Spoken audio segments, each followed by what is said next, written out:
Hey, salut everyone. In this video, I'm gonna show you what is the best desktop environment for gaming. Yeah, you heard it well. Let's get into it. As always, let's start with a little bit of context. This idea of comparing desktop environment based on their performance in gaming does not come from me. One of the viewers wrote a comment on the YouTube channel asking me, please, can you compare this desktop environment versus this desktop environment? And obviously, this is a type of benchmark I kind of have done on the side, but I never did it with that many desktop environment. And also I never did it with the same, I would say baseline and same methodology. So now I put this big word called methodology. I have to explain how I did to actually compare all the different desktop environments on my system and see which one had the best performance in gaming. Let me throw it out right off the bat.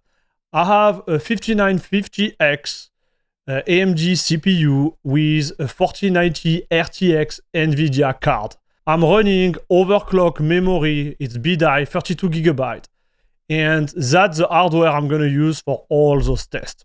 I did record all my benchmark and all the process through 2 long streams. I think I have around 10 hours of footage there. We had a ton of fun with the community while I was streaming on this YouTube channel. So if you want to watch any of those testing and benchmark and whatever I do on this channel with Linux and gaming, don't forget to subscribe. It will really help the channel, and like that you won't be missing any of my next experiments.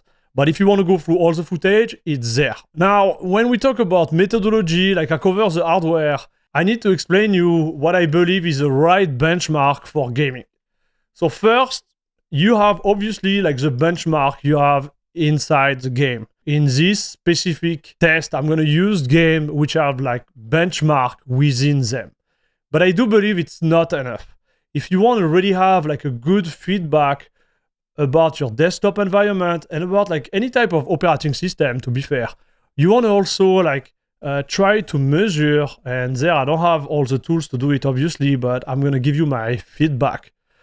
You want to measure the input lag. There is some scenario in which you're going to have a greater input lag, and obviously I'm going to talk about that in this video.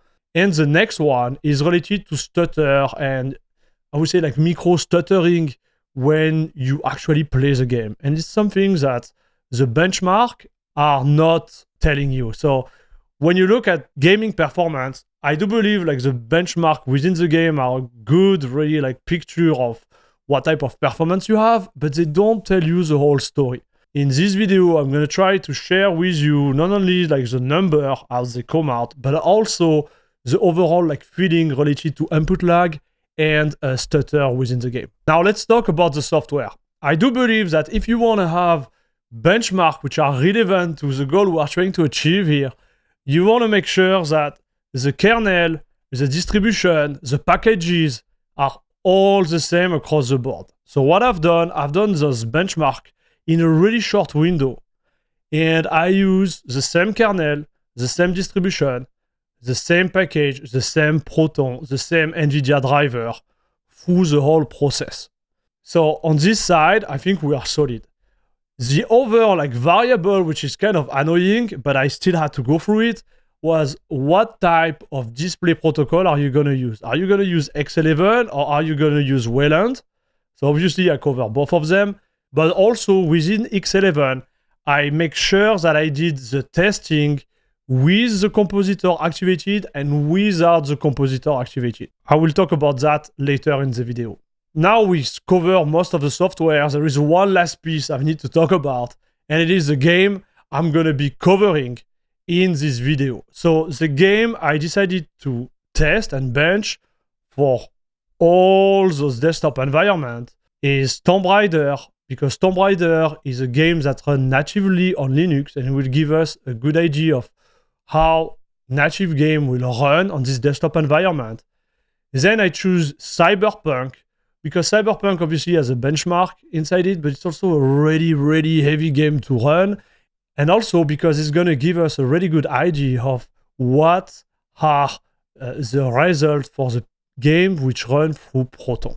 So those are the two games I choose for the benchmark number. But for really like covering the input lag and the stutter feeling, you know, the stuttery feeling you can have in certain game, I decided to also test Overwatch 2. Because Overwatch 2 is a really high FPS type of game, and it's really easy for me to see if there is more input lag within the game. So that's the free game we're going to be covering here, and I won't show you the number related to Overwatch 2 because they are almost all the same in terms of like bench, but I'm going to share for each desktop environment what was my feeling related to input lag and stutter. Now, the question you're certainly asking yourself since the beginning of the video, which desktop environment I'm going to be comparing in this one? So I will start with KDE Plasma 6, GNOME 45, GNOME 46, even if it's not recorded within the test I made live on my stream. I did another test of GNOME 46 this morning because it was released in beta, I believe, on Arch, and I include those numbers in the bench. The next one is XFCE 4, then Hyprland, then Cinnamon, and then i3. So it's gonna give us a total of like 7 desktop environments. I know I did not cover all of them, but I think it's a good start for this video, and it's gonna cover all the need of everybody here. And now the last point about this whole methodology and everything related to it. I did try to turn on and off the compositor within X11. With my specific hardware, I did notice a difference when the compositor is off versus on. And I would say overall it's between like 10% to 30% difference between compositor on and off. So all those tests I'm going to show you guys with the X11 like display protocol are going to be only run with the compositor off, at least if I can. Because running them with the compositor on wouldn't give us a really good result related to those bench. We're going to start with X11 and Tomb Raider, the native game on Linux. What we're going to go through here is on the left, the average FPS with those big green bar here. On the right will be the minimum FPS there. And you're gonna have to watch like this axis there because I try to use those fancy like charts there, and I want your feedback to see if they kind of make sense to you guys. But this is the FPS on the left for the average, and this is the FPS on the right for the 1% minimum. Okay, and at the bottom on the horizontal axis here, like the x-axis, you're gonna have KDE Plasma 6, GNOME 45, GNOME 46, XFCE 4, Cinnamon, and i3. So the first thing that I would say like jump into your eyes is like in terms of like consistency, we have KDE Plasma 6, XFCE 4, and i3, and I would add Cinnamon too, which are kind of like in the same bag with the margin of error. Like here we are talking about like 2 FPS there. They are in the same bag. You would have exactly the same performance in terms of number. But what is pretty surprising to me is that whether we are using GNOME 45 or GNOME 46 on X11, you will have a little bit, and I would say like kind of like a solid amount of FPS you're gonna drop. I really can't explain that. Maybe because the way like the compositor is managed within GNOME, you can't really reach the same amount of FPS on the other like desktop environment. But there is definitively something going on here, and I will touch base with that at the end of the video. But you can see here the worst one is in terms of like FPS mean, which is a really good like indicator of the type of like smooth experience or not smooth experience you're gonna have within a game. The FPS mean on GNOME 46 X11 is pretty low. Like we are talking about a difference like at least like around like 40 FPS there between the maximum one here at 270 and here like almost at 230 FPS there. So something to take in consideration if you really want to have a really smooth experience. On X11, I would say a native game, I would say try to avoid GNOME. Now let's talk about Cyberpunk 2077. So here you understand it's exactly the same type of graph, but with different data from Cyberpunk. If you still don't understand the graph, please rewatch the previous part here. But you can see all across the board, we have almost the same FPS there. Again, GNOME 45 and GNOME 46, a little bit under, not by a lot. Even within the margin of error, you can tell that those two one on X11, they are just underperforming versus the other. And when you look at XFCE, Cinnamon, and i3 and KDE Plasma 6, they are on the same level. But I would say like KDE Plasma 6 here, for whatever reason, it's a little bit higher for the FPS mean here. However, what I want to say related to the input lag and the overall experience, I want to tell you guys that the input lag and the overall experience was almost the same. I was really surprised by how good i3 was when it comes to input lag. I do believe he will be the top winner there when it comes to like reactivity. And then I would say like for the rest, you will have in the same bag like KDE Plasma 6, XFCE4, and Cinnamon in terms of like responsiveness. And don't get me wrong, like we are really like super good, but somehow i3 give me this little like extra like feeling. So I can't really quantify it, unfortunately, but you are not going wrong with any of those desktop environments, like I can assure you that. Now for GNOME and GNOME 46, in terms of input lag, it was not bad. But in terms of like stuttering, I noticed, and even the viewer of the stream when I was running Cyberpunk 77 there, the experience was not great. It was all like stuttery on certain aspects of the game. I can't explain why it was doing that, but it was not great. Again, if you are running X11, I will avoid GNOME. That's my feeling about it.